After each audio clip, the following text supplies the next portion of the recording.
अध्याय। परमेश्वर के नाम को धन्य कहते हैं। आप में से प्रत्येक का प्रभु मसीह के नाम में इस सभा में हम स्वागत करते हैं। Praise be the name of the Lord. आइए हम मिलकर के रोमियो की पत्री उसका दूसरा अध्याय उसकी 1 से 11 तक हम देखेंगे। आइए हम निकालें रोमियो की पत्री उसका दूसरा अध्याय और इसके 1 से 11। और आपसे एक निवेदन करना चाहते हैं, आप जो घर पर है बाद में इस पूरे अध्याय को पढ़ें, मनन करें और हम विश्वास करते हैं परमेश्वर आपके जीवन से बात करेंगे। अतः है दोष लगाने वाले तो कोई क्यों ना हो तो निरंतर है, क्योंकि जिस बात में तू दूसरे पर दोष लगाता है उसी बात में अपने को भी दोषी ठहराता है। इसलिए कि तू जो दोष लगाता है स्वयं ही वह काम करता है। हम जानते हैं ऐसे ऐसे काम करने वालों पर परमेश्वर की ओर से ठीक ठीक दंड की आज्ञा होती है। हे मनुष्य, तू जो ऐसे ऐसे काम करने वाले पर दोष लगाता है और आप भी वे काम करता है, क्या यह समझता है कि परमेश्वर की दंड की आज्ञा से बच जाएगा? क्या तू परमेश्वर की त्याग उसकी कृपा और सहनशीलता और धीरज रूपी धन को तुच्छ जानता है? क्या यह नहीं समझता कि परमेश्वर की कृपा तुझे मन फिराव को सिखाती है, पर तू अपनी कठोरता और हठीले मन के कारण उसके क्रोध के दिन के लिए जिसमें परमेश्वर का सच्चा न्याय प्रकट होगा अपने लिए क्रोध गमा रहा है। अरे तो उसके कर्मों का अनुसार बदला मिलेगा। जो सुकर्म में रहकर महिमा और आदर और अमरता खोज में है उन्हें वह अनंत जीवन देगा, पर जो विवादी है और सत्य को नहीं मानते वरन अधर्म को मानते हैं उन पर क्रोध और कोप भड़केगा और क्लेश और संकट हर एक मनुष्य के प्राण पर जो बुरा करता है आएगा, पहले यहूदी पर फिर यूनानी पर, परंतु महिमा और आदर और कल्याण हर एक को मिलेगा जो भला करता है, पहले यहूदी को फिर यूनानी को, क्योंकि परमेश्वर किसी का पक्षपात नहीं करता। परमेश्वर के लोगों प्रभु का धन्यवाद देते हैं आज के अच्छे समय के लिए। प्रभु ने दिया कि मिलकर पिता की तारीफ करें, मिलकर प्रभु की स्तुति करें।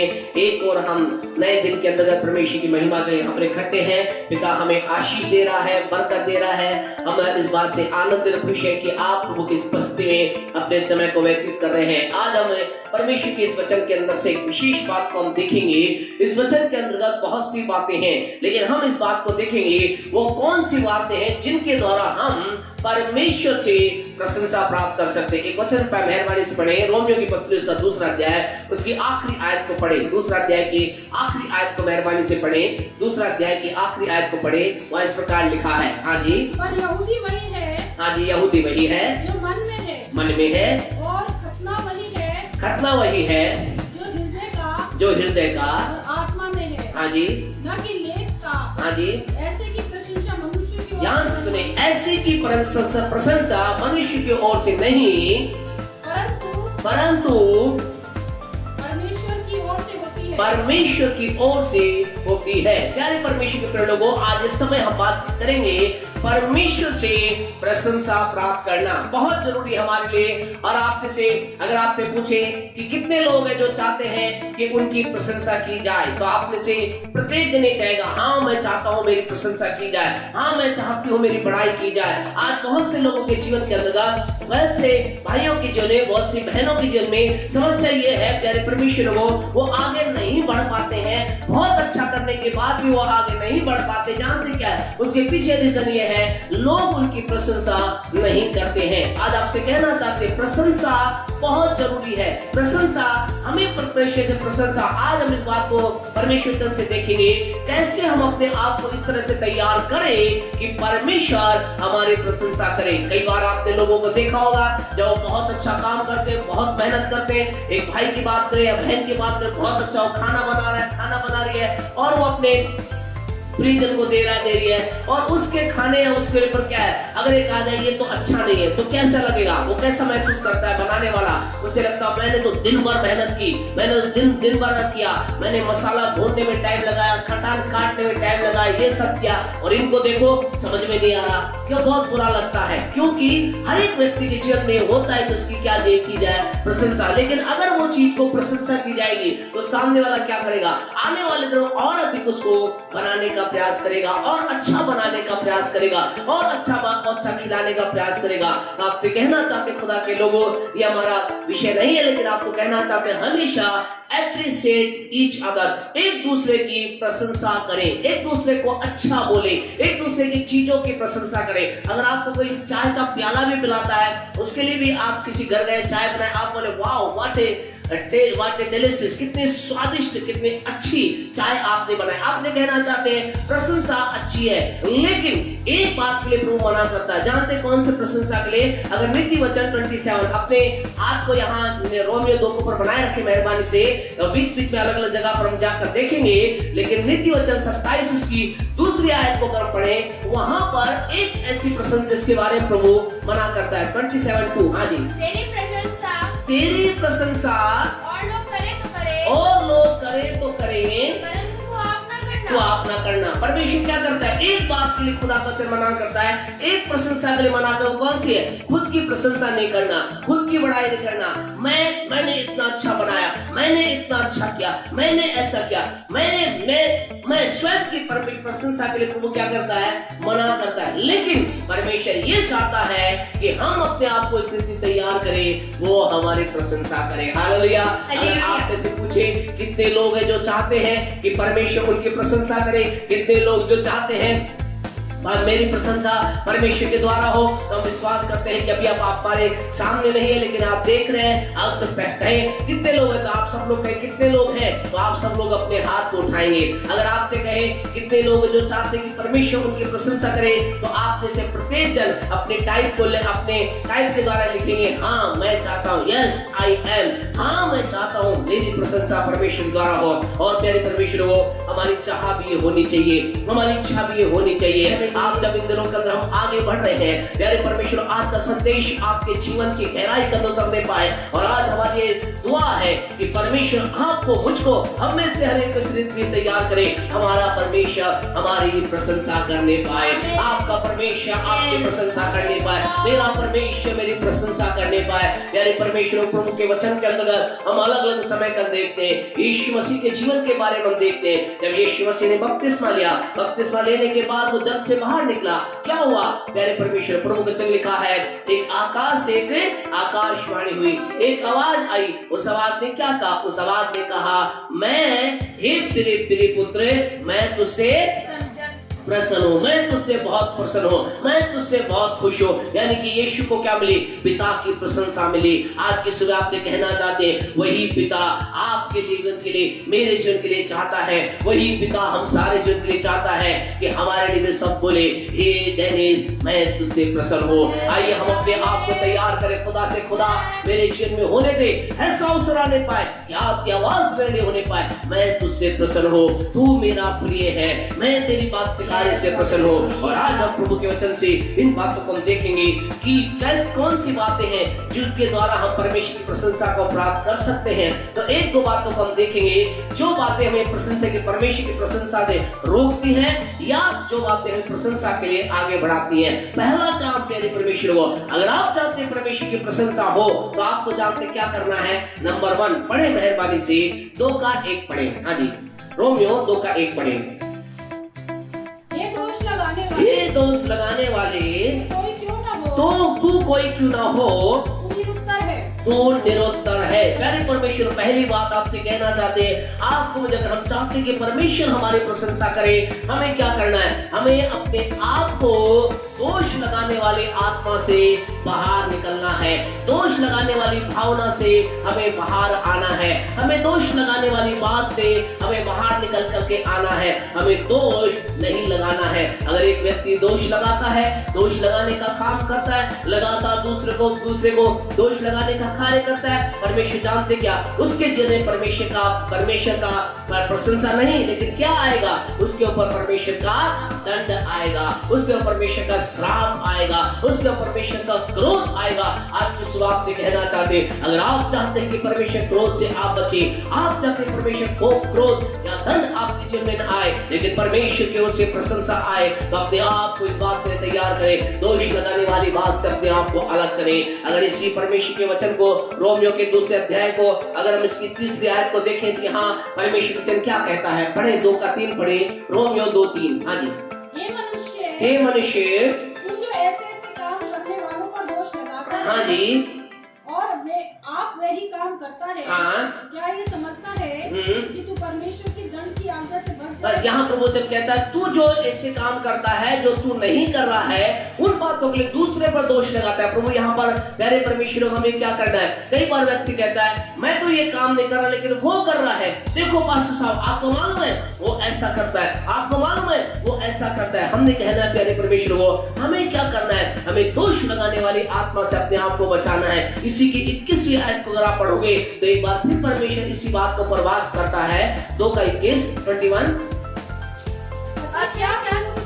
क्या तू जो दूसरों को सिखाता है अपने आप को नहीं सिखाता, अपने आप को नहीं सिखाता है। प्यारे परमेश्वर के लोगों, प्रभु का वचन कहता है जो दूसरों को सिखाता है अपने आप को नहीं सिखाता। यानी कि तू दूसरों को परदोष लगाने का काम कर रहा है लेकिन तू वही काम खुद कर रहा है। अपने आप को सिखा, अपने आप को ठीक कर, अपने आप को राइट कर और दोष लगाने वाली बात से अपने आप को मुक्त कर। आज के सुबह आपसे कहना चाहते खुदा के लोगों, ये दोष लगाने वाली बात को पर हम घंटों घंटों बोल सकते हैं। ये दोष लगाने वाली बात कितनी खतरनाक बात है जो आपके एक व्यक्ति के जीवन के अंदर परमेश्वर को कोप को लेकर आती है, परमेश्वर की क्रोध को लेकर आती है, परमेश्वर की प्रशंसा को उसके जीवन से दूर करती है। आपको मालूम, अगर बाद में आप पढ़े उत्पत्ति के 30 अध्याय को अगर आप पढ़ोगे तो मालूम है, आपको मालूम है पहला पाप आदम हव्वा ने क्या किया था? क्या किया था? पहला पाप उन्होंने किया था?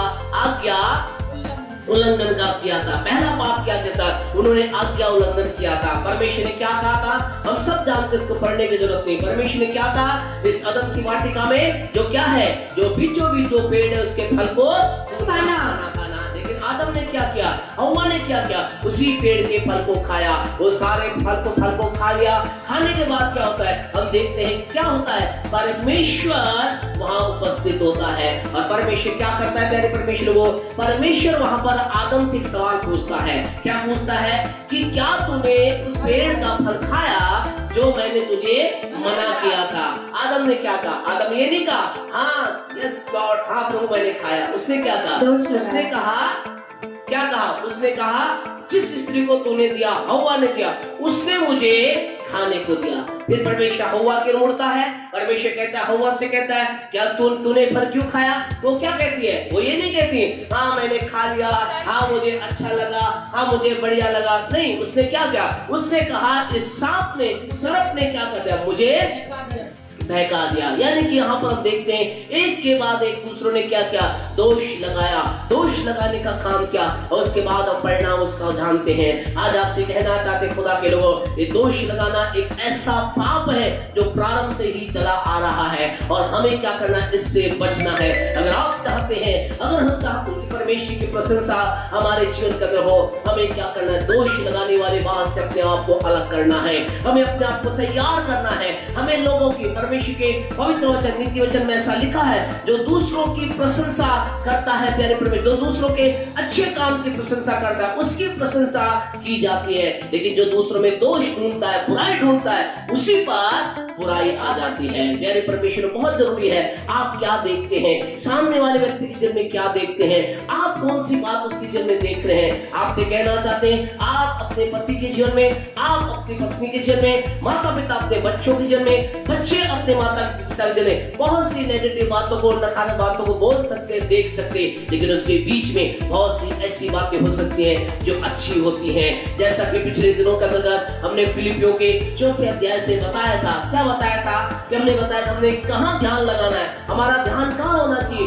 वैसा लिखा है जो जो बातें सुहावनी है, जो जो बातें मन भावनी है, जो जो सत्य है, जो जो बातें प्रशंसा की हैं, जो जो बातें प्यारे परमेश्वर के लाभ की हैं, हमें क्या करना है? उन्हीं पर चित्त लगाना है, ध्यान लगाना है। आज की सुबह आपसे कहना चाहते हैं आज आपका ध्यान कहाँ पर है? दोष लगाने वाले बातों पर है क्या? एक व्यक्ति का प्रगत, आप एक व्यक्ति को फिंगर आउट करना चाहते, उंगलियों से दिखाना चाहते, क्या उसके जीवन की कमी को आप हाईलाइट करना चाहते हैं, प्रदर्शित करना चाहते हैं, दिखाना चाहते हैं? आप अपने पति के लिए, पत्नी के लिए क्या हमेशा आप एक ही बात उसके बारे में, आप पे तो ये गलत है, आप पे तो ये गलत है, आपके अंदर ऐसा नहीं है? पत्नियों के लिए कहना चाहते हैं, पतियों के लिए कहना चाहते हैं, बच्चों के लिए कहना चाहते हैं, माता पिता के लिए कहना चाहते हैं। आप क्या कर रहे हैं? दोष लगा रहे हैं उनके अपने बच्चों के अंदर, माता पिता बच्चों में, बच्चे माता पिता में, पति पत्नी में, पत्नी पति में, और आपसे कहें विश्वासी पास्टर में, पास्टर विश्वासी में, क्या हम सब एक दूसरे को दोष लगाने काम कर रहे हैं, या हम दोष लगाने काम नहीं कर रहे हैं। आज की सुबह आपसे कहना चाहते हैं, अगर हम चाहते हैं परमेश्वर हमारी प्रशंसा करे, हमें दोष लगाने वाली आत्मा से बाहर निकलना है। अगर आप पहाड़ी उपदेश को पढ़े, कौन सा पहाड़ी उपदेश जानते, कौन सा पहाड़ी उपदेश? पहाड़ी उपदेश मती, ध्यान रखें, क्वेश्चन आएंगे पेपर में। Hallelujah, praise the Lord. तो याद रखें पहाड़ी उपदेश कौन से है? पहाड़ी उपदेश मती रचित सुसमाचार, उसका 5वां अध्याय, उसका 6वां अध्याय, उसका 7वां अध्याय। प्यारे परमेश्वर आपसे कहना चाहते हैं, मत्ती का 5, 6 और 7, ये तीनों अध्याय क्या कहलाते हैं? पहाड़ी उपदेश कहलाते हैं। पहाड़ी उपदेश मतलब पहाड़ से दिए हुए उपदेश है, यीशु मसीह के पहाड़ी उपदेश है। इसी में बहुत सी बातें, लेकिन आपको मालूम इन बातों के अंदर यीशु मसीह ने क्या किया? 7वें अध्याय को अगर आप निकाले मेहरबान, 7वें अध्याय को मत्ती 7 में निकाले। हाँ जी, उसकी पहली आयत में यीशु ने क्या कहा? मत्ती 7 का 1। हाँ जी, क्या कहा यीशु ने 7 का 1 में? दोष मत लगाओ। दोष, हाँ जी, दोष मत लगाओ। दोष मत लगाओ कि तुम पर भी दोष न लगाई जाए। तुम पर भी दोष न लगाया जाए। यीशु मसीह ने इस पहाड़ी संदेश के आखिरी अध्याय का अंदर जिस बात को डील कर रहा है, कौन सी बात को डील कर रहा है? दोष ना लगाने वाली बात को डील कर रहा है। यीशु क्या कह रहा है? दोष मत लगाओ। और आपको अचंभा होगा, इस बात को केवल यीशु ने एक लाइन में बोलकर बंद नहीं कर दिया, दोष मत लगाओ। कितने आयतों में? 5 आयत तक, 1 से लेकर 5 तक यीशु मसीह ने क्या कहा? इसी को पर हाईलाइट किया, इसी को प्रदर्शित किया, इसी को बोला। क्या कहता? दोष मत लगाओ कि तुम पर भी दोष ना लगाए। जिस बात पे तू दोष लगाता है, उसी बात पे तू भी दोषी है। अपने भाई की आंख के लट्ठे को, अपनी भाई के आंख के तिनके को क्यों देखता है? जब तेरी आंख के अंदर लट्ठा है, तू दोष क्यों लगा रहा है? दोष लगाने काम को बंद कर। आपको कहना चाहते कुछ अद्भुत आज आपको इस अध्याय से बताना चाहते हैं। आपको कहना चाहते हैं, यीशु मसीह ने दोष लगाओ, दोष मत लगाओ, दोष मत लगाओ, दोष मत लगाओ की बात बोलने के बाद 5 आयत को बोलता है, 6ठी आयत का एक विशेष बात को बोलता है, लेकिन 7 के 7 वो क्या बोलता है? मांगो तो तुम्हें दिया जाएगा। प्यारे परमेश्वर, क्या यहाँ पर हम देखते हैं? यहाँ आपको पता चलता है, पहला जो 5 आयतें वो एक विशेष विषय को बर्बाद कर रहा है। किस विषय पर? दोष न लगाने पर। लेकिन दोष न लगाने को पर बात करना जो विषय यीशु चालू करता है, वो किसका करता है? प्रार्थना के विषय में चालू करता है। जानते इसका मतलब क्या है? क्या है इसका कारण? क्या यीशु मसीह ने ऐसे ही दोष न लगाने के बाद प्रार्थना का विषय चालू कर दिया? चलो प्रार्थना तुम्हारे बताऊंगा, चलो बताता हूँ, मांगो तो तुम्हें दिया जाएगा, ढूंढो तुम पाओगे। क्या ऐसा हुआ? प्यारे परमेश्वर लोगों, आपसे कहना चाहते खुदा के लोगों, यहाँ एक विशेष बात को हमें देखने को मिलती है। एक विशेष बात को मैं आप यहाँ पर देखते हो। जानते क्या? यहाँ यीशु मसीह एक विशेष बात को बताना चाह रहा है, एक विशेष बात को प्रभु यीशु मसीह कहना चाह रहा है। और जानते हो बात क्या है? जानते हो बात क्या है? वो क्या है? जानते? वो बात ये है, पर यीशु मसीह कह रहा है, अगर तुम चाहते हो तुम्हारी प्रार्थना को उत्तर तो मिले, तो तुम्हें क्या करना पड़ेगा? पहले अपने अंदर से दोष लगाने वाली आत्मा को दूर करना पड़ेगा। आज बहुत से लोगों के जीवन की समस्या ये है। जानते समस्या क्या है? कई लोगों के जीवन के अंतर्गत आज प्रॉब्लम ये है, उनकी प्रार्थना को उत्तर नहीं आ रहा है। वो प्रार्थना कर रहे हैं, दुआ कर रहे हैं, उपवास भी कर रहे हैं, लेकिन क्या साथ ही साथ वो दोष लगाने का काम भी कर रहे हैं। साथ ही साथ वो बीच के अंदर ये भी बोल रहे हैं, आपको मालूम है वो ऐसा है, आपको मालूम वो ऐसा है। वो कहते हैं, आपको मालूम बात साहब, मेरी पत्नी ऐसी है, मेरा पति ऐसा है, मेरे बच्चे ऐसे। दोष प्रार्थना के साथ साथ वो क्या है? दोष भी लगा रहे हैं। और इस कारण से क्या है? वो उनके जीवन में मत्ती 7:7 पूरा नहीं हो पा रहा है। मत्ती 7:7 क्या कहता है? मांगो तो दिया जाएगा। कब मांगोगे? कैसे मांगोगे? इसलिए मांगने से पहले क्या यीशु कह रहा है कि मांगने से पहले तुम्हें क्या करना पड़ेगा? अपने अंदर से दोष लगाने वाली आत्मा को, या दोष लगाने वाले विचार को, दोष लगाने वाली बात को दूर करना होगा। आज कई लोगों की प्रार्थना का उत्तर नहीं आने का कारण यह है, वो दोष लगा रहे हैं, दूसरे को उंगली उठा रहे हैं, दूसरे की बुराई की बात बोल रहे हैं। आज आपसे कहना चाहते, परमेश्वर का आत्मा लोगों से बात कर रहा है, परमेश्वर का आत्मा आपसे बात कर रहा है। अगर आप वो व्यक्ति हैं तो आज की सुबह खुदा के सम्मुख आकर कहें, खुदा मुझे माफ कर, मैंने दोष लगाने वाली बातों से अपने आप को रखा। आज आपसे कहना चाहते, आप चाहते परमेश्वर आपकी प्रशंसा करे, आप चाहते परमेश्वर आपकी बड़ाई करे, आपको मुझे क्या करना पड़ेगा? दोष लगाने वाली आत्मा को अपने जीवन से दूर करना होगा। दूसरा काम क्या करना होगा? जल्दी से हम चले, रोमियो की पत्री उसका 2 अध्याय को हम पढ़ रहे हैं। पढ़े दूसरी 7वीं आयत को पढ़े, 2 का 7 पढ़े। हाँ जी, जो सुकर्म में स्थिर रहकर महिमा और आदर हाँ अमृता की खोज में है, हाँ जी, उन्हें वह अनंत हाँ जीवन जी, देगा। छठी आयत को पढ़े मेहरबानी सोले 6 को। वह हर एक को उसके कामों के अनुसार वह हर एक को उसके कामों के अनुसार बदला देगा। देगा। दूसरी इंपॉर्टेंट बात, अगर आप चाहते हैं क्या हो आपके काम, आप चाहते हैं कि आपकी परमेश्वर के द्वारा प्रशंसा, आप चाहते हैं यस, आप चाहते हैं परमेश्वर प्रशंसा करे। मैं भी चाहता हूँ परमेश्वर मेरी प्रशंसा करे। अगर मैं और आप चाहते हैं परमेश्वर आपकी मेरी प्रशंसा करे तो हमें क्या करना है? हमें सुकर्म करना है। 7वीं आयत में क्या लिखा है? जो पढ़े हम 7वीं आयत को मैंने, कर्म में स्थिर है, जो सुकर्म में अच्छे कर्मों में स्थिर रहता है। मुझे आपको क्या करना है? अच्छे कार्यों को करना है। प्यारे परमेश्वर, वो आज की सुबह आपको परमेश्वर प्रेरित कर रहा है कुछ काम करने के लिए। आज की सुबह परमेश्वर का आत्मा आपको दिशा निर्देश दे रहा है कुछ कार्य करने के लिए, आगे बढ़ने के लिए। यीशु के नाम से प्रभु के आत्मा को आप पकड़े, यीशु के नाम से प्रभु के आत्मा की बात को आप कैच करने पाए और आप दिन भर उन काम में चलने पाए। प्यारे परमेश्वर, वो आप चाहते हैं परमेश्वर आपकी प्रशंसा करे, परमेश्वर मेरी प्रशंसा करे। हमें अच्छे काम को करना है, हमें बुराई के काम को छोड़कर अच्छाई के काम को करना है।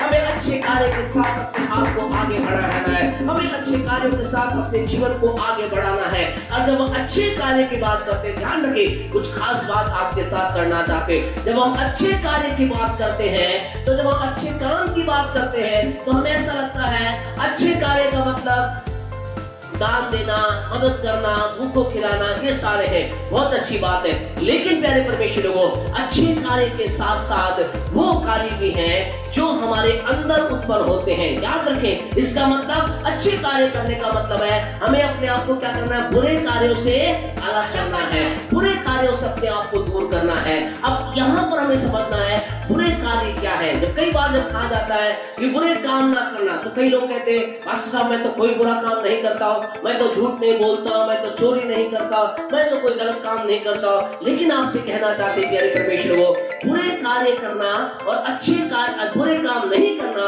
और अच्छे कार्य करने का मतलब केवल हमारे कर्म ही नहीं है, कार्य जो दिखाई देते वो नहीं है, लेकिन हमारे मन के अंदर उत्पन्न होने वाले विचार भी हैं। आपसे कहना चाहते हैं एक बुरा विचार, आज आपसे हम क्यों कह रहे हैं ऐसा? क्योंकि एक बुरा विचार एक व्यक्ति को कहां ले जाता है थोड़ी देर में आपको हम बताएंगे। लेकिन आपसे कहना चाहते हैं आपको मुझे क्या करना है? जब हम ये कह रहे हैं अच्छे कार्य को करना है तो हमें क्या करना है? बुरे कार्यों से अपने आप को अलग रखना है। बुरे कार्य का मतलब केवल बुरे काम वो नहीं जो हम अपने हाथों या पैर के द्वारा करते, लेकिन बुरे काम वो भी है जो कई बार व्यक्ति क्या करता है? अपने विचारों में करता है। आज बहुत से लोगों के जीवन की समस्या ये है, वो अपने अंदर क्या रखते हैं? दूसरों के लिए बुरा विचार रखते हैं, दूसरों के लिए हानि का विचार रखते हैं। कई परमेश्वर ऐसे मसीह लोग हैं, प्रभु के लोग हैं, जो प्रभु के दासों के प्रति कोई आदर का विचार नहीं है, उनके प्रति आदर का विचार उनके अंदर नहीं है, उनके प्रति सम्मान का विचार उनमें नहीं है। और फिर वो सोचते हैं परमेश्वर हमें ब्लेस करेगा, मुश्किल है। आपसे कहना चाहते खुदा के लोगों, आपको मुझे देखना है हमारे अंदर कहीं कोई बुरे विचार पनप तो नहीं रहे हैं। आपको मुझे इस बात को ध्यान देना है खुदा के लोगों, आपके अंदर कहीं कोई बुरे विचार के गढ़ बन तो नहीं रहे हैं। आपको इस बात को सोचना है प्यारे परमेश्वर के लोगों,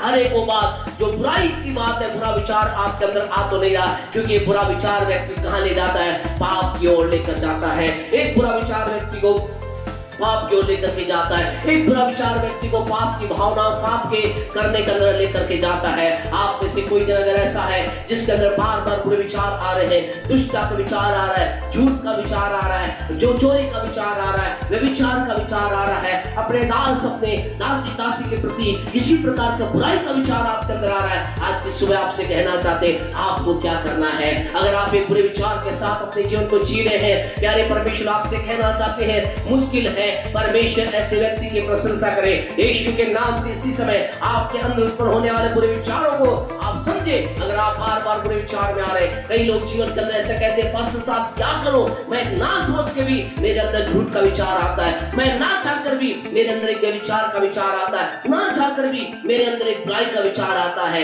प्यारे परमेश्वर आज आपको बताना चाहते हैं आपको क्या करना है। क्यों हम आपको बता रहे हैं? क्योंकि बुरा विचार व्यक्ति को कहां ले जाता है उसके बारे में आपको बाद में बताएंगे। लेकिन इस समय आपसे कहना चाहते हैं आपके अंदर अगर बुरे विचार आ रहे हैं, बुरे विचार अगर उत्पन्न हो रहे हैं, आपको क्या करना है। दूसरा कुरिन्थियों उसके 10वें अध्याय को निकालें, अपने उंगली को यहीं रोमियो के दूसरे अध्याय बनाए रखें। दूसरा कुरिन्थियों उसका 10वां अध्याय और उसकी 5वीं आयत को पढ़ें। हाँ जी।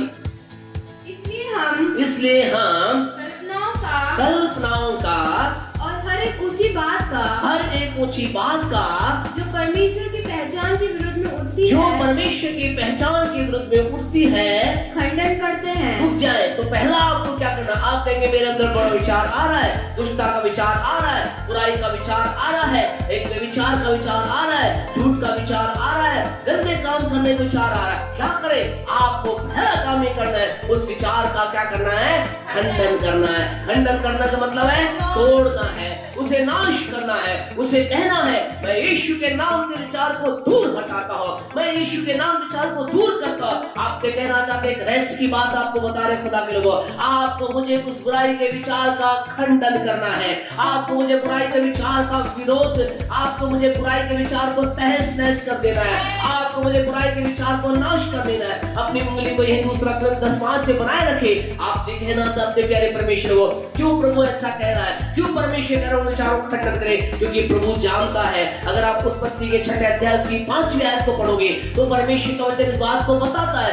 प्रभु इस बात को जानता है। परमेश्वर मनुष्य के बारे में जानता है और आपके बारे में जानता है, मेरे बारे में जानता है, लोगों के बारे में जानता है। क्या जानता है, दूसरा उत्पत्ति 6:5 पढ़े, वह ऐसा लिखा है कि मनुष्य के मन में क्या उत्पन्न होता है। जल्दी पढ़े जी। हाँ 6:5 उत्पत्ति 6:5। हाँ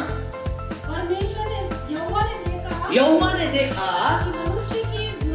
मनुष्य की बुराई पृथ्वी में बढ़ गई है और उसके मन में सुने, और उसके मन के विचार हाँ उसके मन के विचार में जो कुछ उत्पन्न होता है वो निरंतर बुरा ही उत्पन्न होता है। यानी परमेश्वर को परमेश्वर जानता है, मनुष्य के मन के विचार में जो उत्पन्न होता है वो निरंतर बुराई उत्पन्न होता है। इसलिए प्रभु ने कहा, उसने कहा मैं तुम्हें बताता हूँ इस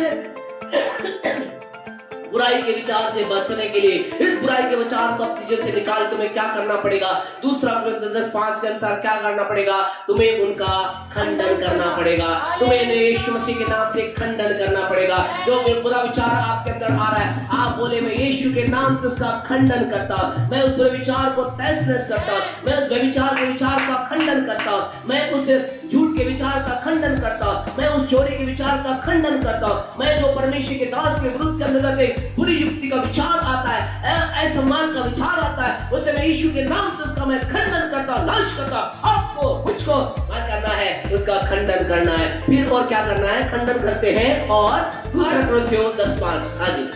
और हर एक भावना को कैद करके मसीह का आज्ञाकारी बना देना और है। ये अगला काम क्या करना है, आपको उसे खंडन करना है और क्या करना है, उसे कैद करके मसीह का आज्ञाकारी। यानी परमेश्वर को यहाँ एक गहरी बात, इसे पूरा वर्णन तो हम अच्छी तरह से अभी नहीं कर पाएंगे, लेकिन छोटे रूप में बताना चाहता हूं। आपको क्या करना है, आपको अपने मन को क्या करना है, यीशु के नाम से मसीह का आज्ञाकारी बनाना, अर्थात अपने आप को परमेश्वर के वचन से भरकर उसे वचन का आज्ञाकारी बनाना है।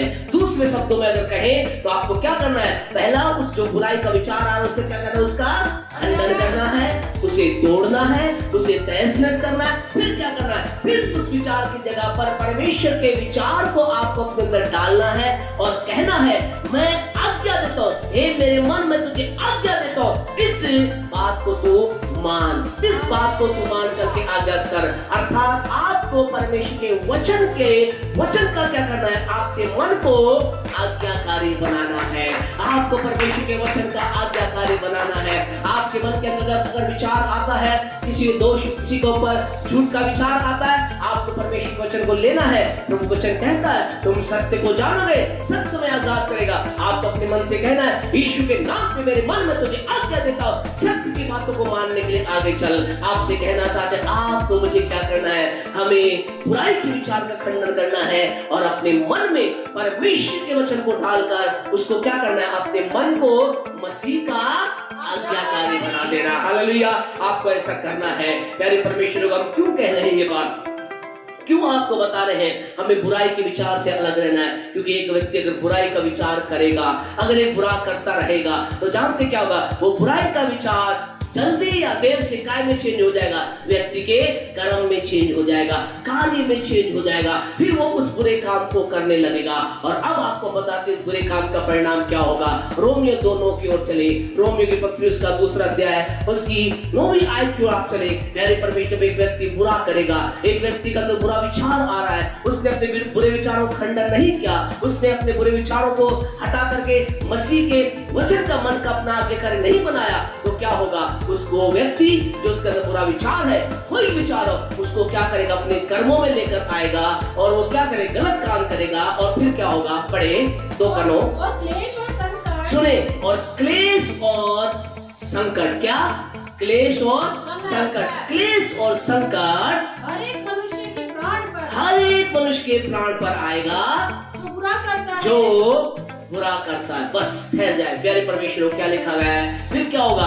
क्लेश उसके जीवन में आएगा, संकट उसके जीवन में आएगा। ध्यान से सुने, कुछ गहरी बात आपसे कर रहे हैं। आज बहुत से लोग क्लेश उठा रहे हैं, आज बहुत से लोग संकट में पड़े हुए हैं, आज बहुत से लोग क्लेश के अंदर अपने जीवन को बिता रहे हैं, आज बहुत से लोग संकट के अपने जीवन को बिता रहे हैं। आपसे कहना चाहते हैं खुदा के लोगों, ये कोई परमेश्वर के द्वारा दिया दंड नहीं है, ये कोई परमेश्वर के द्वारा कराया गया कार्य नहीं है, ये स्वयं के द्वारा उत्पन्न किया गया कार्य है। मेरे परमेश्वर को ऐसे व्यक्ति के जीवन में उसने क्या किया है? उसने उन बुरे विचारों का खंडन नहीं किया, उसने बुरे विचारों को अपने जीवन से नहीं निकाला, फिर क्या किया? उन बुरे विचारों के अनुसार उसने कार्य किया।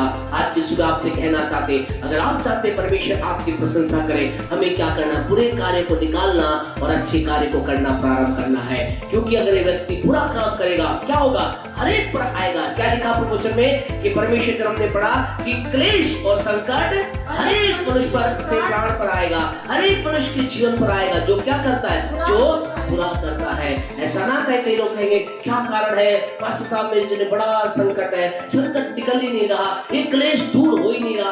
आपसे कहना चाहते, चेकअप योर वर्क, अपने कार्य को चेक करें, अपने काम को देखें। अगर आपको आपके काम के पहले जब वो जो काम आपको नजर आ रहा है, मेरे काम गलत है, मेरे काम बुरे, आपके विचारों को देखें। आप जिस विचारों के अंदर आपने जिया है, आज यीशु के नाम से आपके विचार चेंज होने पाए, आपके अंदर पाप की जगह परमेश्वर के विचार आने पाए, अधार्मिकता की जगह धार्मिकता विचार आने पाए, आपके अंदर अपवित्रता की जगह पर पवित्र विचार से बढ़ जाए, यीशु के नाम से आपके जन्म ऐसा होने पाए। आप आज की सुबह कहना चाहते हैं, यदि आप चाहते हैं परमेश्वर आपकी प्रशंसा करे, आपको बुरे काम को रोकना है, और बुरे काम को रोकने के लिए बुरे विचार को रोकना है और अच्छे काम करना है। और आप कहेंगे अगर मैं अच्छा काम करूं तो क्या होगा?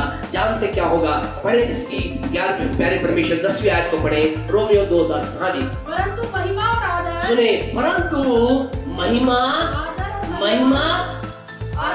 आदर और कल्याण, महिमा, आदर, कल्याण, हालेलुया, आदर, महिमा, कल्याण क्या होगा?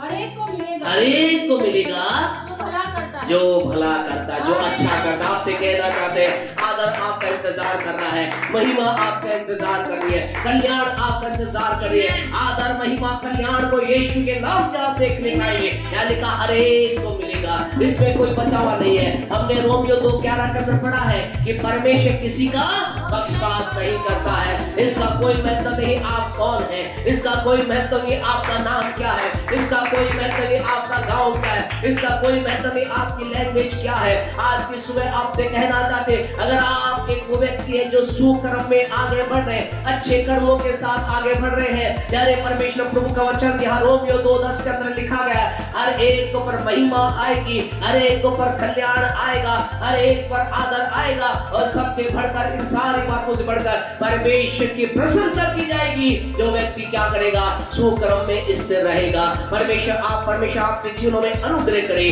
पहला आपको क्या करना है? दोष लगाने वाली आत्मा से बाहर आना है। दूसरा, अपने आप को क्या करना है? अपने आप को तैयार करना है कि आप अच्छे कार्य कर सके। तीसरी बात, बोलने के लिए बहुत कुछ है, लेकिन तीसरी एक बात और बोल करके हम बंद करेंगे। प्यारे परमेश्वर को अगर आप चाहते हैं परमेश्वर आपकी प्रशंसा करे, पढ़े रोमियो 2:29 पढ़े, परमेश्वर की प्रशंसा करे। रोमियो 2:29, रोमियो 2:29 आखिरी अध्याय आखिरी वचन। पर यहूदी वही है जो मन में है। हाँ जी, यहूदी वही है जो मन में है, घटना वही है जो हृदय का और आत्मा खतना वही जो हृदय आत्मा में है, ना कि लेख का, ना कि लेख का। ऐसों की प्रशंसा मनुष्य की ओर से ऐसों की प्रशंसा मनुष्य की ओर से नहीं, परंतु परमेश्वर की ओर से। हालेलुया। ऐसों की प्रशंसा, प्यारे परमेश्वर, कैसों की? पहला हमने देखा जो दोष नहीं लगाते हैं, दूसरा जो सुकर्मस्थ रहते, तीसरा यहाँ पर लिखा ऐसों की प्रशंसा। कैसों की प्रशंसा? ऐसे लोग जिन्होंने क्या किया है, जिन्होंने खतना किया है। किसका खतना किया है? मन का और हृदय का। आपने क्या मन और हृदय खतना किया है? आपसे कहना चाहे खतना का मतलब क्या है? पहले समय के अंदर यहूदी प्रथा में एक व्यवस्था थी, खतना के दौरान क्या है, शरीर का एक हिस्से को काट दिया जाता था। प्यारे परमेश्वर, यहाँ मन और हृदय का खतना क्या लिखा गया है? खतना वही है जो मन का और हृदय का होता है। और ऐसों की प्रशंसा, जिनका मन और हृदय का खतना हुआ है, उनकी प्रशंसा कौन करता है? उनकी प्रशंसा परमेश्वर के द्वारा होती है। ये गहरा विषय है, आपको अभी कहे शाम हो जाएगी आपको इस बात समझाने में, लेकिन छोटे रूप में आपसे कहते हैं मन और हृदय का खतना करने का मतलब है अपने विचारों का, आपकी इच्छाओं का और आपकी जो विचार योजनाओं का क्या करना, अपने जीवन से काट करके परमेश्वर की योजना विचारों को ग्रहण करने का मतलब है मन और हृदय का खतना। काटना, खतने का अर्थ होता है शरीर के हिस्से को काटना। आपको क्या करना है? आपको मुझे, आप चाहते आपके मन का खतना हो, आप चाहते आपके हृदय खतना हो, तो क्या करना है? आपको आपके उत्पन्न होने वाली विचार जो आपके हैं, आपको अच्छी लगने वाली बातें जो आपके लाभ की है, आपको आपके जीवन में ऊंचाई पे ले जाने वाली बातें जो आपकी है। आपको कई लोगों को लगता है मैं झूठ बोलकर बहुत ऊंचाई पहुंच सकता हूं, आपको क्या करना है? उसको काटना है। अर्थात आपके मन और हृदय में उत्पन्न होने वाले हर एक वो योजना विचार जो परमेश्वर को अनुसार नहीं, उसे काटना मन और हृदय कटना है। अगर आप ऐसा करेंगे, आपसे कहना चाहे परमेश्वर से आप प्रशंसा को प्राप्त करने पाएंगे, परमेश्वर आपकी प्रशंसा करेगा। पौलुस क्या कहता है? पौलुस कहता है मैं उन बातों को जो लाभ की है, मैं उन बातों को जो मेरे फायदे की है, मैं उन बातों को जो मेरे जीवन के अंदर अच्छाई की क्या करता हूं, मैं उन्हें तू कूड़ा समझता हूँ, मैं उन्हें कूड़ा समझता हूँ। आपसे कहना चाहे आपको ऐसा करना है। अगर आप ऐसा करेंगे, आपकी प्रशंसा परमेश्वर करेगा। आइए अपने आप को बंद करें। हालेलुया, जीसस, यीशु की महिमा महिमा महिमा मिले। प्रभु का आत्मा आज हमारे जीवनों को छूने पाए, छूने पाए, छूने पाए।